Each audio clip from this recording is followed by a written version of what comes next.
Hey there. The holidays are here, so it's good to know Kroger can save you some time with free pickup on all your fresh favorites. Whether your traditions call for a hearty helping of juicy ham, ample apple pie, or Aunt Sue's legendary twice-stuffed stuffing, Kroger has got you covered. So order for free pickup at Kroger.com or the app and get more time to get your holiday on when you grab your groceries curbside. Kroger, fresh for everyone. Free pickup on orders of $35 or more. Restrictions may apply. Empire.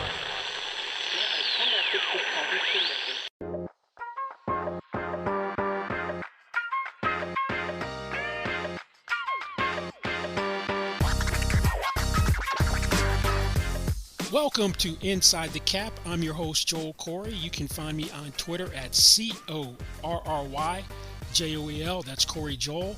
And I have a regular CBSSports.com column called Agents Take on NFL contracts and salary cap matters. Today we're going to talk about cover two things.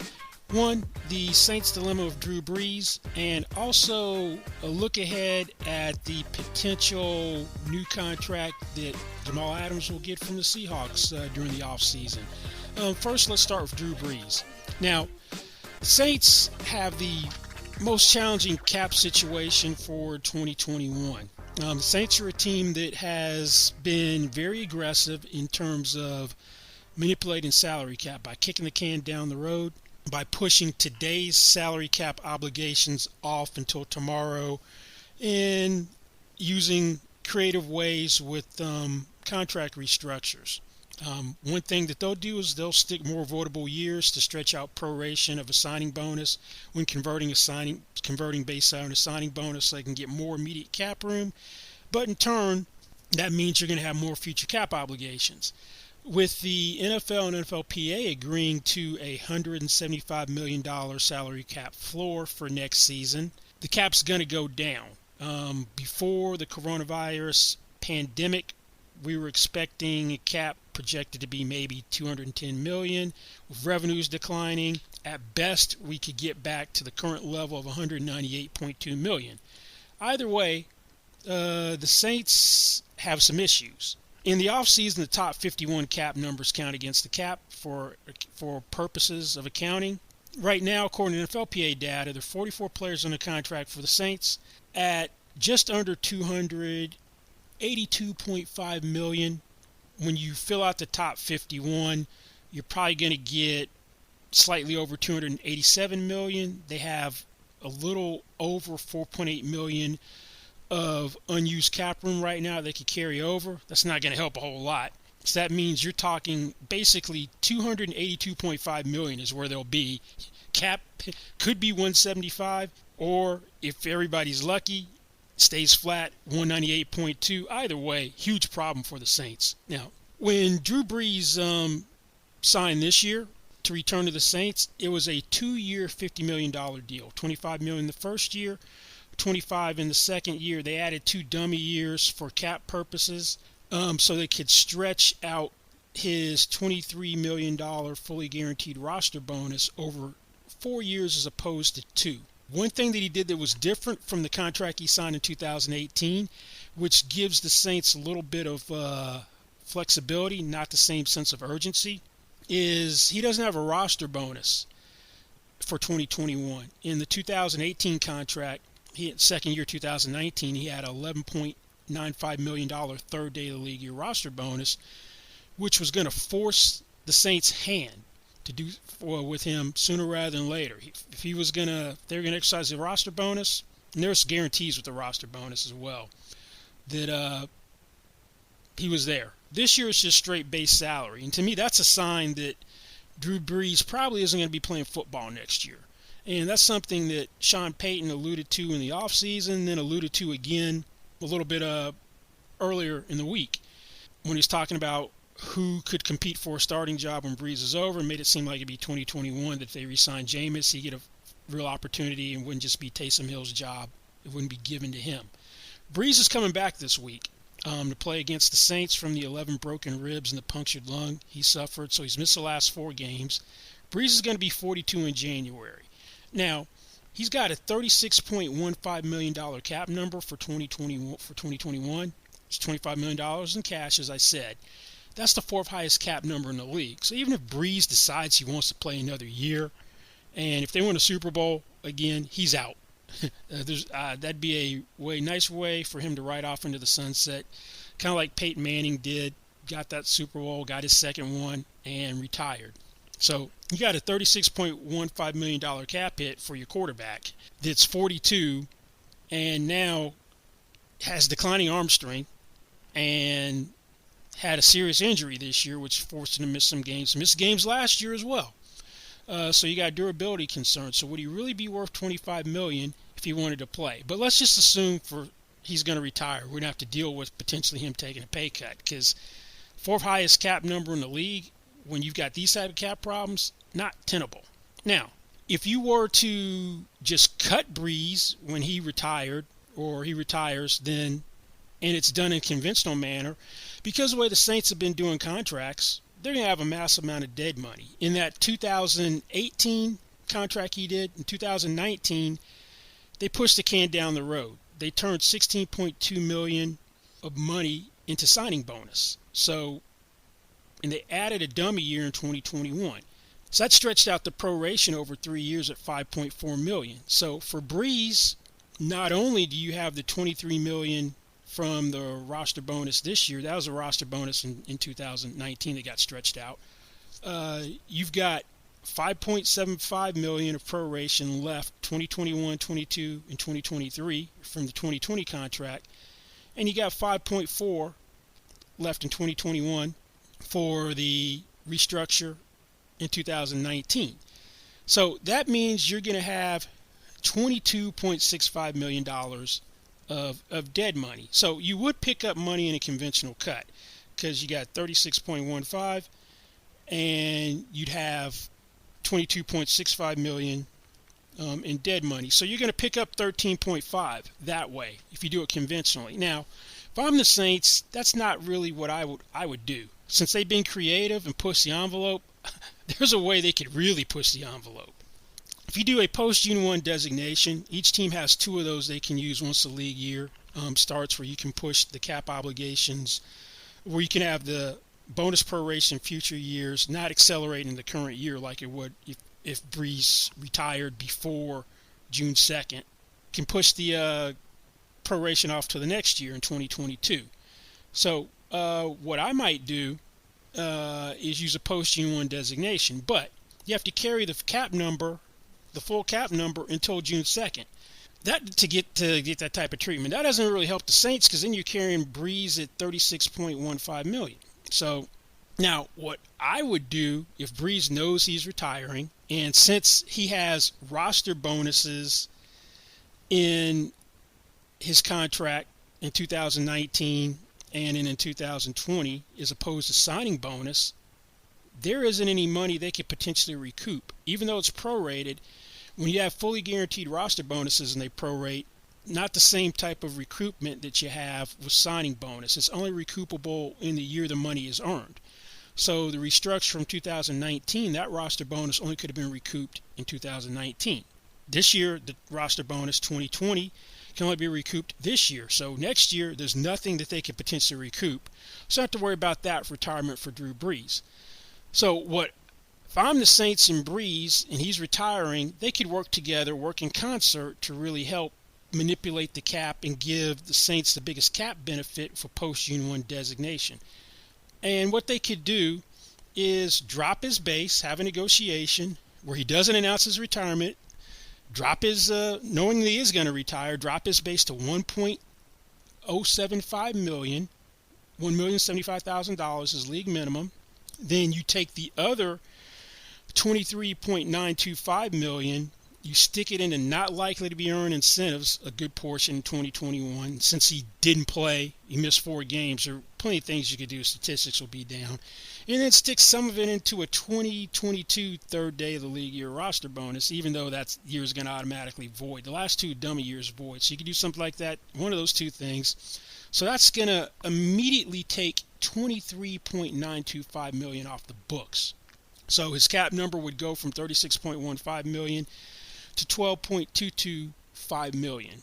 And that would really benefit the Saints immediately. Under the conventional post-June 1 designation, you still have that $36.15 million still counting. And then June 2nd, you'd pick up the $25 million, and you'd have $11.15 million in dead money in 2021, and then in 2022, because you'd have $5.75 million of proration in 22 and 2023, you'd have $11.5 million total as dead money in 2022. You're still going to have that $11.5 million dead money in 2022 the way I'm proposing, but you don't have to carry the $36.15 million all the way until June 2nd because you chopped his base down to $1.075 million. So come June 2nd, you'd only pick up $1.075 million of cap relief then. But you've had use of the $23.925 million all throughout the off season if you do it the way I'm proposing. Otherwise, you're going to have $22.65 million of dead money for Brees. You pick up $13.5 million. He's off the books in 2022, and you start fresh. This is if he's retiring. But the way the Saints cap situation is, I wouldn't be surprised if they try to do something creative in the manner I'm proposing. But first, Drew Brees has to retire. If he's going to continue playing, then that's a whole different story. $25 million salary, $36.15 million cap hit. Does he still make the $25 million? Do you add more dummy years and then convert money into something that gets prorated and kick the can down the road? But we're just looking at retirement. So keep an eye on how the Saints potentially try to manipulate the cap if Drew Brees' career is indeed over after this season. Support for this podcast comes from AT&T. All right, so to stay connected, AT&T Business has the only wireless plan your teams need. With mobile hotspot data up to 100 gigabytes, they can easily use their phones to connect tablets and laptops to the internet from really virtually wherever work takes them, giving them the power to boost productivity even on the go. Upgrade to AT&T Business and get our best plan with nationwide 5G and 100 gigabytes in mobile hotspot data. Visit att.com/business elite. Terms and conditions apply. It is almost that time when you put your name in a grid and hope that your box hits the final score. But you don't have to wait till February to start winning with boxes. You can play box pools every day for every game. Boxes is completely free to play, and you can win big. Go to boxes.com for more information or download the app now. BOXIZ. Sign up at boxes.com or download the app and use my code JOEL20. You will get free bonus boxes where you can win cash and other prizes. Let's move on to Jamal Adams. Now, this is a situation that I find interesting for a variety of reasons. Adams wanted a new contract from the Jets. Played 3 years. Typically, first-round picks don't get contracts after 3 years, even though you saw more of them this year get them than in previous years. When they weren't going to sign him to a contract extension, asked for a trade, got his wish right before training camp started, was traded to the Seahawks. Jets got a 2021 first-round pick, 2022 first-round pick, 2021 third-round pick, safety Bradley McDougall, and Seahawks got Adams and a 2022 fourth-round pick. Adams this year is making just a shade under $3.6 million in salary, and next year, fifth-year option, $9.86 million. A new contract was not a necessity with the trade, kind of like when Jalen Ramsey was traded from the Jaguars to the Rams, didn't need a new contract immediately. Was comfortable playing this year under the rookie contract. So one thing that we had heard when he was still with the Jets was Adams wanted to be one of the highest paid defensive players in the league. And then there are other reports where he just wanted to be the highest paid defensive player on the team, which C.J. Mosley signed that deal at $17 million per year as a free agent, with $51 million in guarantees, $43 fully guaranteed at signing. So Adams this year's missed 4 games for groin injury, then came back and was dealing with a shoulder problem. Tremendous versatility, unique skill set, Some people are saying he's transforming the safety position because he's kind of like a chess piece that you can move with various places. He has now set a single season record for sacks for defensive backs as 8.5, and if he had missed the 4 games, he'd be in double figures. 8.5 puts you 8th in the NFL right now. Now, one thing is that when you get paid in the NFL, you get paid by position. He's listed as a safety.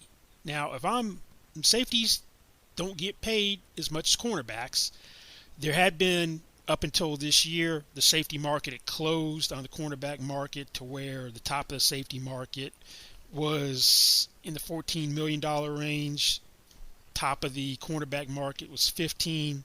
That's now corrected back to where it was in about 2014. Back then, you had Patrick Peterson and Richard Sherman in the $14 million per year range, and Earl Thomas at $10 million. So now, if you look at where defensive backs are paid, highest paid safety is Budda Baker at $14.75 million per year. He got $33.1 million in guarantees, $22.1 is fully guaranteed at signing, and the 4-year extension he signed right before the regular season started. Eddie Jackson had been the guy at a shade over 14.6, $33 million in guarantees, $22 fully guaranteed at signing. That's an extension, 4-year extension that he signed right after the end of the 2019 regular season, January 2020. Those guys are now the 7th and 8th highest paid defensive backs. Now, in terms of guarantees, at the safety position is Landon Collins, $44.5 million in overall guarantees, deal average $14 million per year. He got in 2019 free agency, $37 million fully guaranteed at signing. Cornerback market's taken off.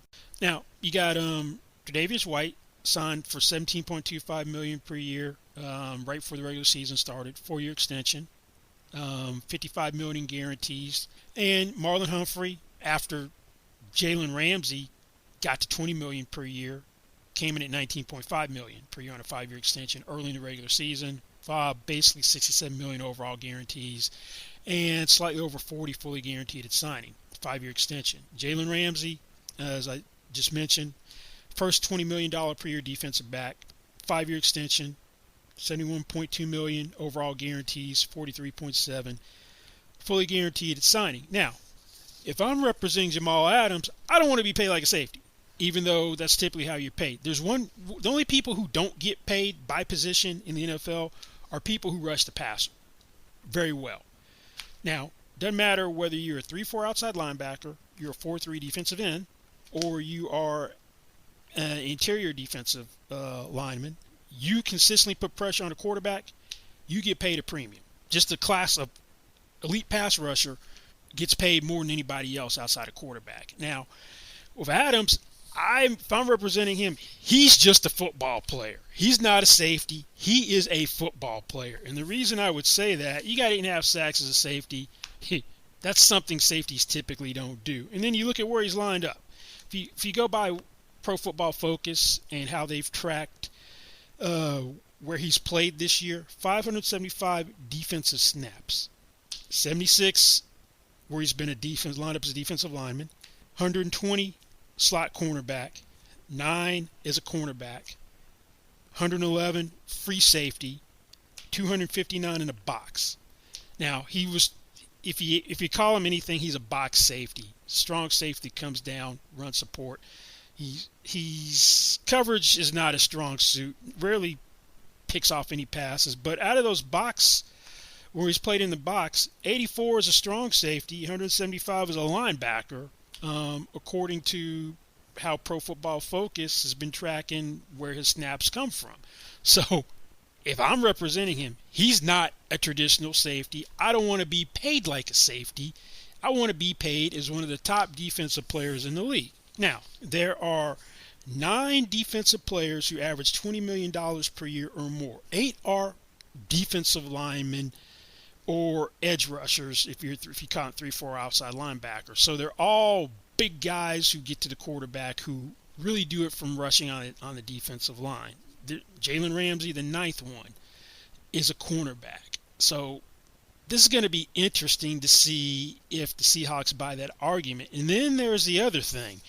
If there hasn't been a $15 million per year safety yet, so I'm sure they wouldn't mind making the highest paid safety because that seems to be the trend, next man up who gets a long-term deal becomes the highest paid guy, because it got to the $14 million per year level pretty quickly with Tyrann Mathieu, Landon Collins in 2019. Then Kevin Byard got to 14-1 right before the 2019 regular season started. After the season, Eddie Jackson 14-6.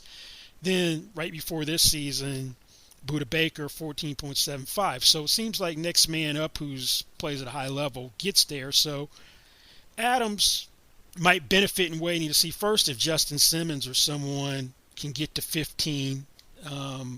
He may get franchised again by Denver, and then build upon that. But trying to get paid like one of the highest paid defensive players in the league, good luck. Now, can you become the highest paid defensive player on the Seahawks?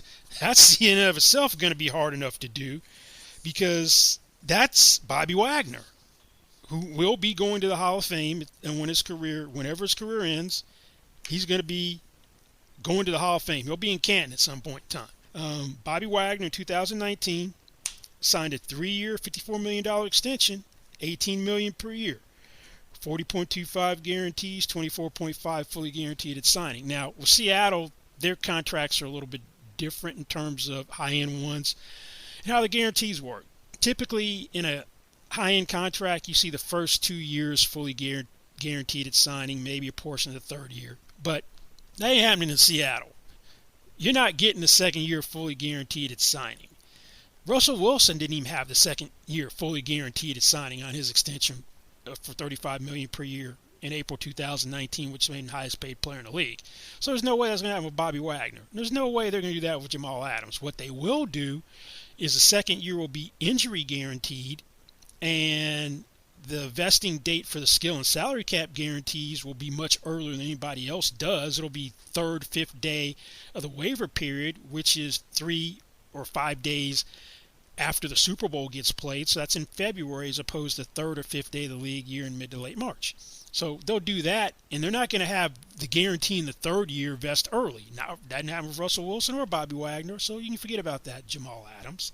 So your guarantee in the third year, if there is one, is going to vest third or fifth day of the waiver period, and that would be, if he does the deal this offseason, 2023. So, one, can he transcend the position and not be paid like a safety? 2, will he be able to become the highest paid defensive player in the Seahawks, eclipsing Bobby Wagner? And 3, if he can do both of those things, can he become one of the highest paid defensive players in the league?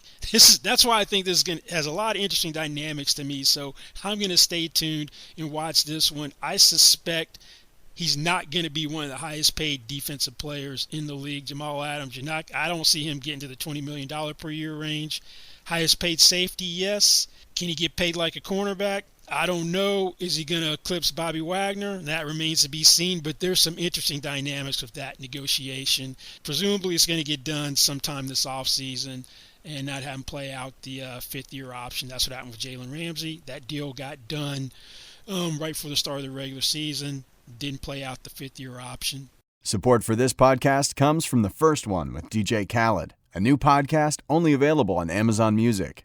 What's up, y'all? This is DJ Khaled, and this is The First One. We hear from all the A-list music stars like J Balvin, Nas, and Kelly Rowland about songs that didn't change the game, but changed their life. It's almost like sometimes before you even get in the industry, it's like you set up to fail. And there's so many moments where you can win.